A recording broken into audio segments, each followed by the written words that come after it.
nation is an encouraging development. And right now we are going to channel that development in a way that will allow us to issue visas in whatever form that is necessary to get them through checkpoints, get them onto flights or across international borders so that they can resettle to Canada as quickly as possible.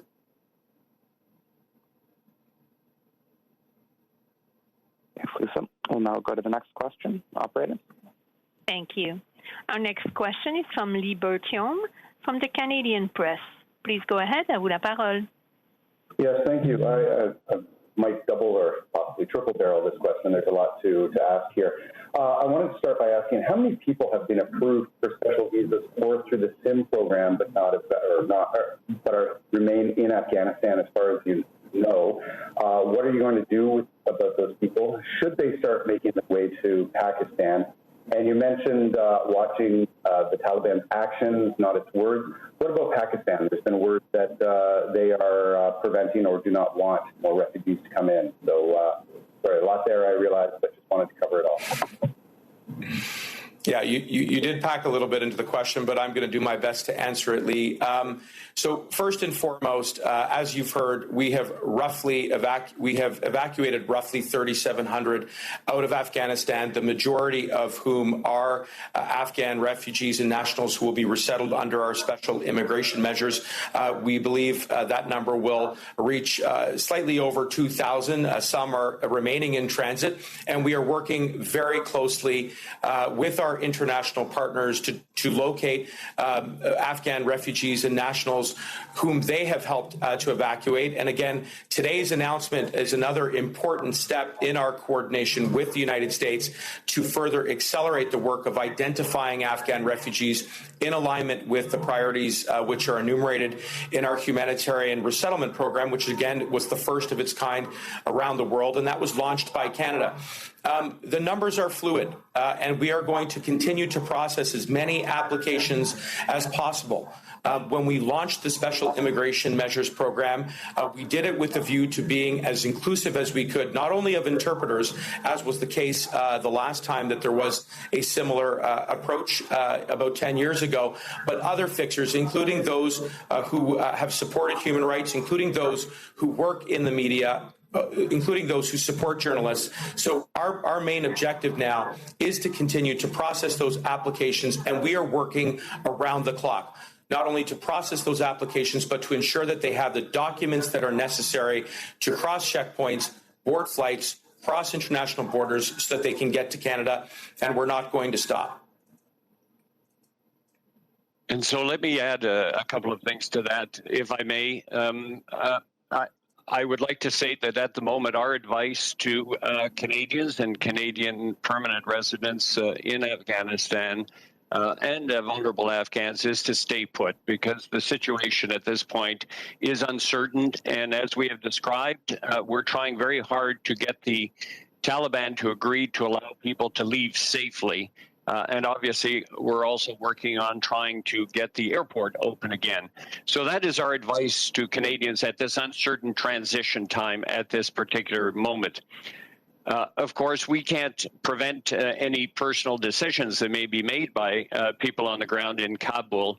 And should they make a decision that they wish to go overland and try to get into another country, we have at the moment an undertaking to be in contact with the countries that are neighboring to Afghanistan. I have a call, for example, scheduled to speak with Pakistan to facilitate their entry should they go there. At the moment, the situation at the Pakistan border changes on a regular basis.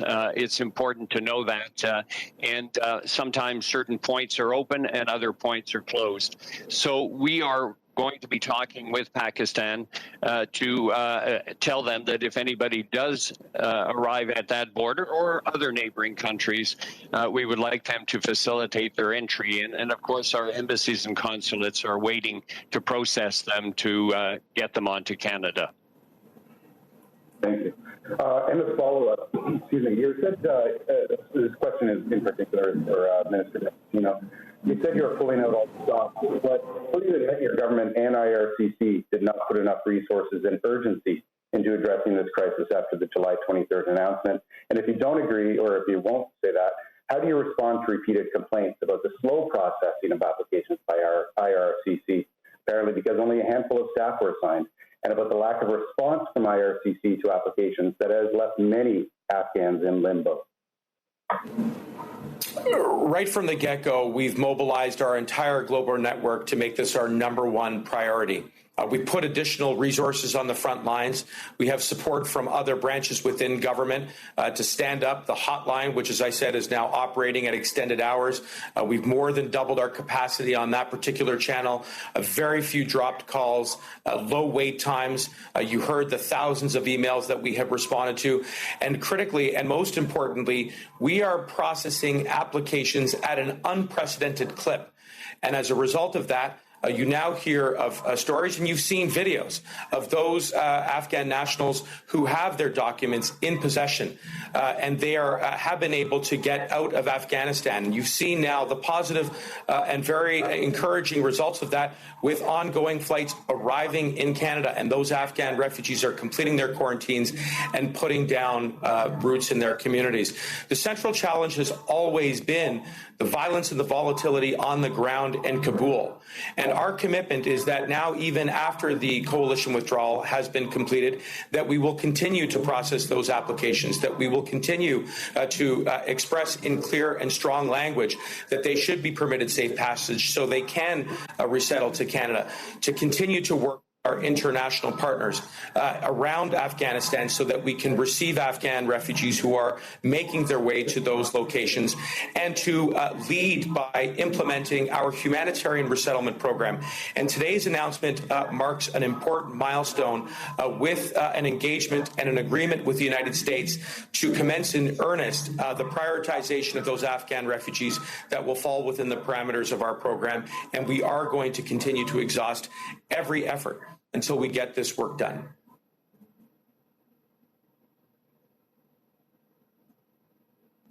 Thank you, Minister. Maintenant, aux prochaines questions. Thank you. Merci. Once again, please press *1 at this time if you have a question. De nouveau, appuyez sur étoile maintenant pour poser une question. Our next question is from Robert Fife from the Globe and Mail. Please go ahead. À vous la parole. Hi, Minister of Immigration. I want to come back to what Lisa had asked you. We're hearing from people that the facilitation letters that were stamped and verified by the Canadian government for Afghan people going to the airport no longer serves a purpose.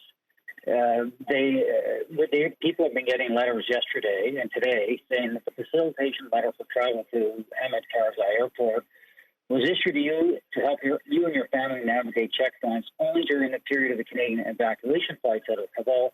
As the Canadian evacuation flights have ended and no future flights are planned at this time, the facilitation letter no longer serves a purpose. So what's going to happen to these people? I mean, they thought they're coming to Canada, and now you're saying they can't come.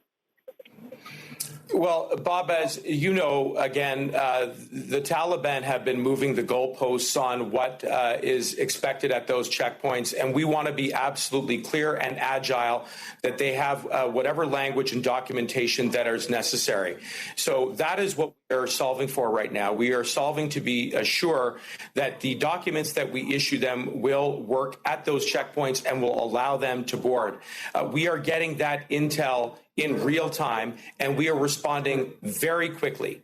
I'll just underline that. We are responding very quickly to ensure that the language that is contained in government documentation is expressed in the clearest and strongest of terms so that those who are traveling under our immigration programs are granted safe passage so that they can get to Canada as quickly as possible. The earlier document that was issued to them, the laissez-passer, the emergency visas, as you also heard, had worked in some instances. So that was encouraging. But in other instances and in other cases, it was not.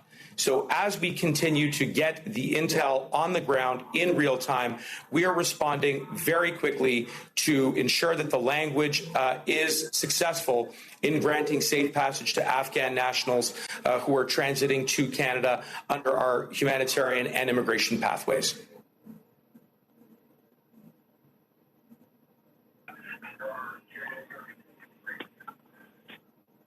Well, first of all, you haven't answered the question about how these people are going to get out, given the fact that they had letters and the government is now saying they can't have the letters.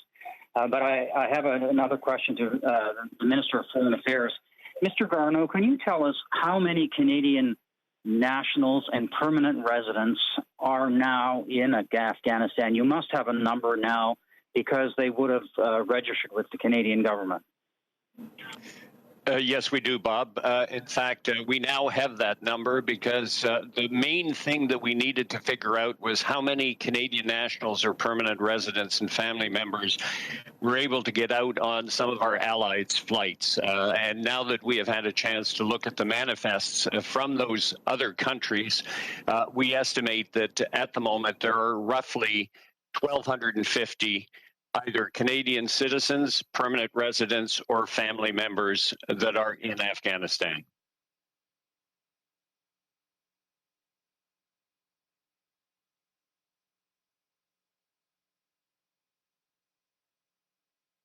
Thanks, Bob.